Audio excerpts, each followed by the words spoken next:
Hi, I'm Angie Nielsen and I'm going to be talking about the atraumatic restorative treatment. ART can be defined as a minimally invasive care approach in preventing dental caries and stopping its further progression, consisting of sealing caries-prone pits and fissures and also restoring the cavitated dentine lesions with sealant restoration. So it has the ability to arrest and prevent the progression of caries in both primary and permanent teeth. And we're going to be talking specifically about single surface cavities in this case, as the evidence base shows that the success rates are higher in single surface.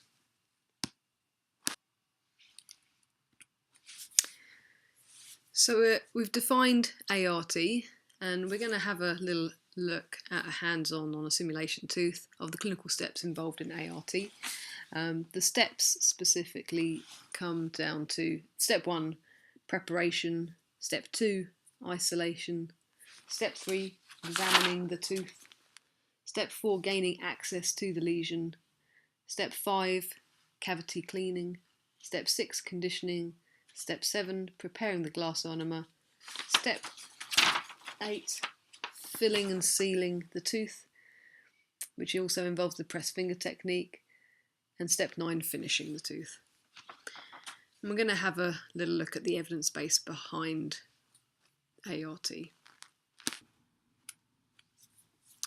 So this pre-reading list, Professor Frenkin pioneered ART in the 1980s and became part of the World Health Organization concept of providing minimal intervention dentistry for people where we can reduce the inequalities in oral health care. The Mickenouch paper is comparing the success rates of amalgam restorations to high viscosity glass ionomer restorations in single surfaces, and it showed that they have a comparatively similar success rate. And the third article there describes the clinical steps in detail.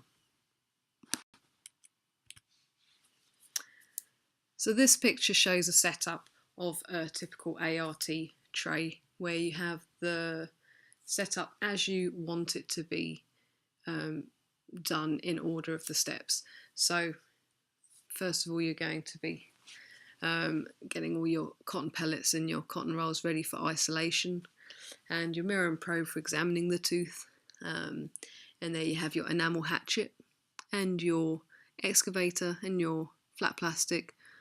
On the top right in the yellow Dappens dish we've got some conditioning agent, and on below that we have some water in a Dappens dish and your high viscosity glass ionomer in a gun. There's also a little blob of Vaseline on the side there, petroleum jelly or cocoa butter, whatever you'd like to use, and so a couple of micro brushes if you have that at hand. And that would be instead of using the cotton pellets. So here we have occlusal caries on a simulation tooth.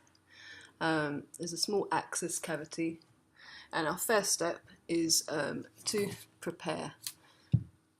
So the photo previously had all the instruments set up in order. The first thing we're going to pick up in the second step is for the isolation of the tooth. So you're going to use your cotton rolls. Anytime that the rolls are saturated with saliva, you just remove them and replace them. But for the purpose of this video, we'll place them aside, but they're there for you to use. So the next step is to examine the tooth.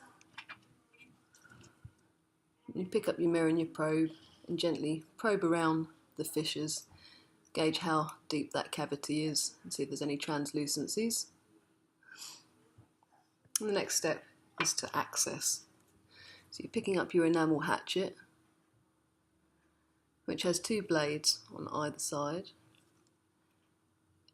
and you're rotating it against that undermined enamel to chip off any enamel that's undermined. You're chipping off into the direction of the enamel prisms, so you're trying to retain as much tooth structure as possible, so you're being as conservative as possible in line with minimal intervention dentistry. The next step is to pick up your excavator. And you can get, it's ideal to have a small one as well as a large one. And you'll be scooping out your decay, moving around the enamel dental junction first before you go down pulpally. So you're trying to keep away from that nerve area. Remember, you can leave soft dentine in there. You have to remove all the decomposed dentine, but you can leave demineralized dentine. So that the harder stained dentine at the bottom is fine, but the more soft bacteria laden dentine you need to scoop out. But if you feel like it's close to the nerve, then just leave that softer layer over the pulp. So we're trying to hold on to the pulp and being conservative as possible.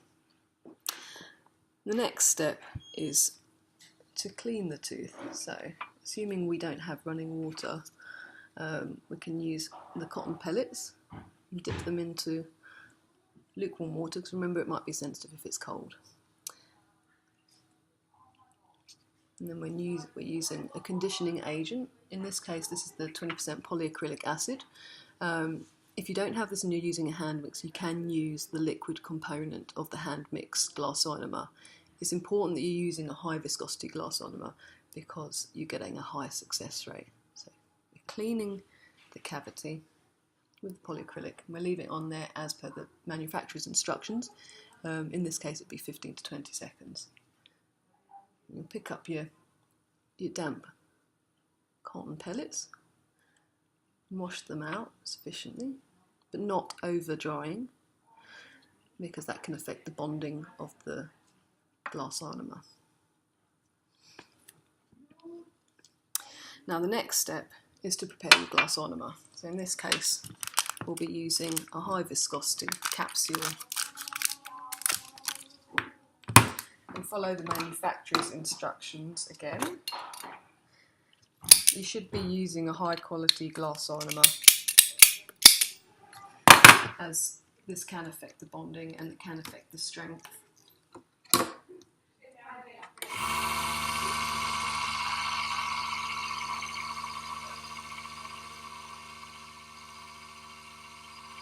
Bear in mind that anytime you're using anything that's noisy or anything that can look a bit scary to children or phobic patients, like a gun, it can interfere with your cooperation. That's why hand mixed glass ionomer is ideal for the atraumatic restorative technique.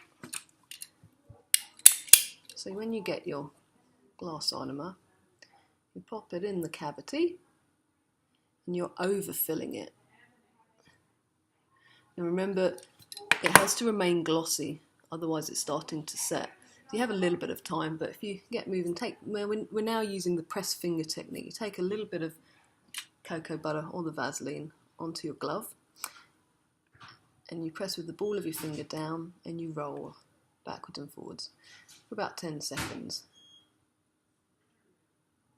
And when you remove your finger, slide off. Because if you're lifting up your finger, then you're going to lift that filling out.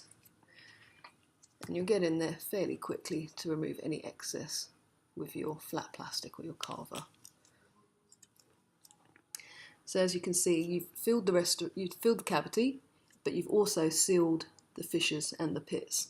So providing an atraumatic restorative treatment sealant, and that the important part of the ART is that you're actually covering the fissures and providing that preventative sealant to prevent decay for future.